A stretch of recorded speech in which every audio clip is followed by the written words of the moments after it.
Materi selanjutnya, kita akan membahas tentang taksiran piutang tidak tertagih.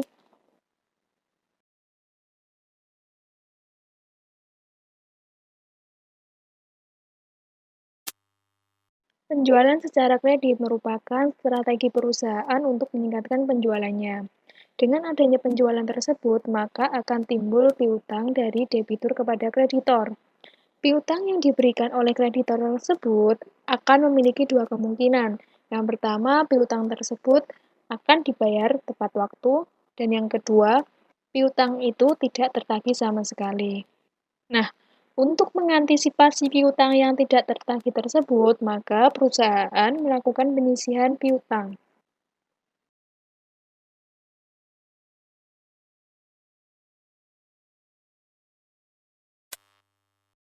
Adapun pendekatan penaksiran jumlah penyisihan piutang tidak tertagih dapat dilakukan dengan tiga pendekatan. Yang pertama, pendekatan neraca, yang kedua, analisa usia piutang, dan yang ketiga, pendekatan laba rugi.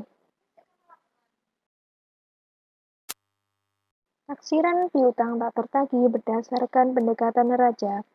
Ini merupakan jumlah taksiran kerugian piutang yang ditetapkan berdasarkan jumlah saldo piutang dagang akhir periode dikalikan dengan persentase tertentu, tanpa memperhatikan periode terjadinya piutang.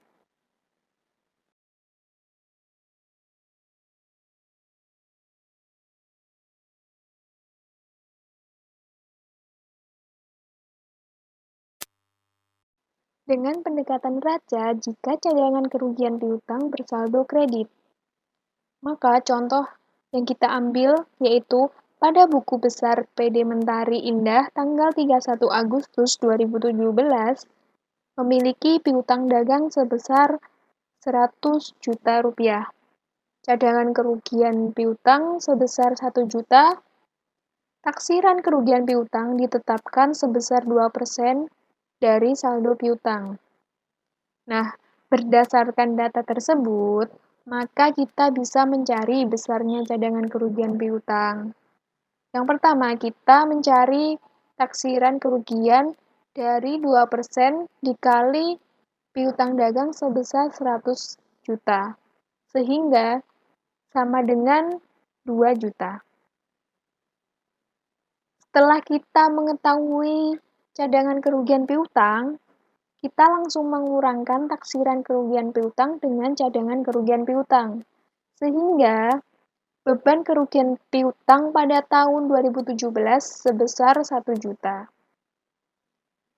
Nah, maka jurnal yang kita buat yaitu beban kerugian piutang pada debit sebesar 1 juta, dan pada sisi kredit kita membuat cadangan kerugian piutang sebesar 1 juta.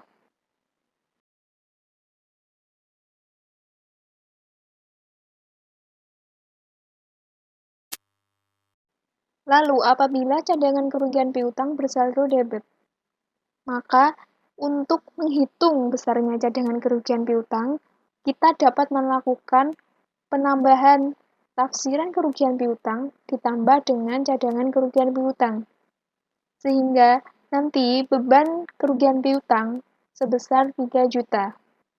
Dengan jurnal pada 31 Agustus, yaitu beban kerugian piutang pada debit sebesar 3 juta, dan kreditnya cadangan kerugian piutang sebesar 3 juta.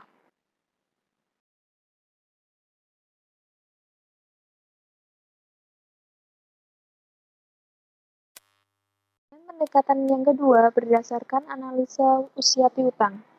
Kita ambil contoh pada buku besar PD Nusantara tanggal 31 Oktober 2017, terdapat piutang dagang sebesar 250 juta, lalu cadangan kerugian piutang sebesar 2 juta.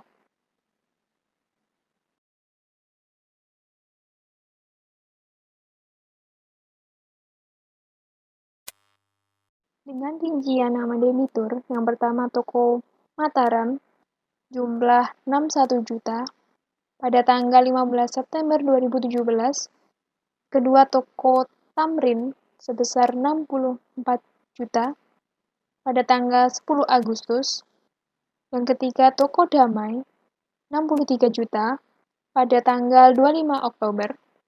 Lalu yang keempat, toko lancar sebesar 62 juta pada 4 November. Presentasi taksiran kerugian piutang ditetapkan sebagai berikut. Yang pertama, belum jatuh tempo sebesar 2%, lewat jatuh tempo 1-30 hari sebesar 5%, lewat jatuh tempo 31-60 hari sebesar 10%, lewat jatuh tempo 61 hari sampai 90 hari 15%, lewat jatuh tempo di atas 90 hari sebesar 20%.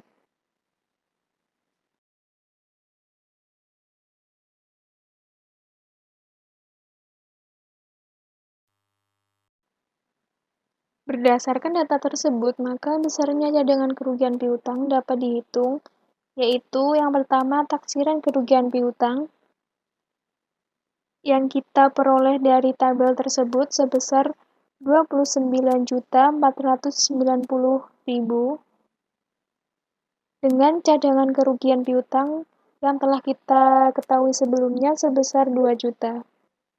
Sehingga kita menambahkan taksiran kerugian piutang dengan cadangan kerugian piutang, sehingga ketemu beban kerugian piutang pada tahun 2017 sebesar Rp31.490.000.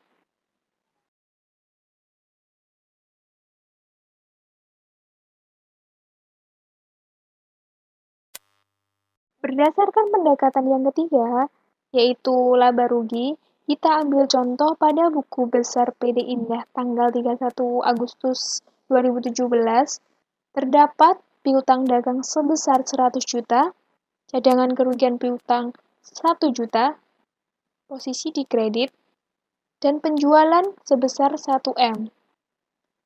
Taksiran kerugian ditetapkan sebesar 0,5% dari total penjualan. Nah, sehingga berdasarkan data tersebut, kita dapat menghitung taksiran kerugian piutang, yaitu 0,5% dikalikan penjualan sebesar 1 M, sama dengan 5 juta.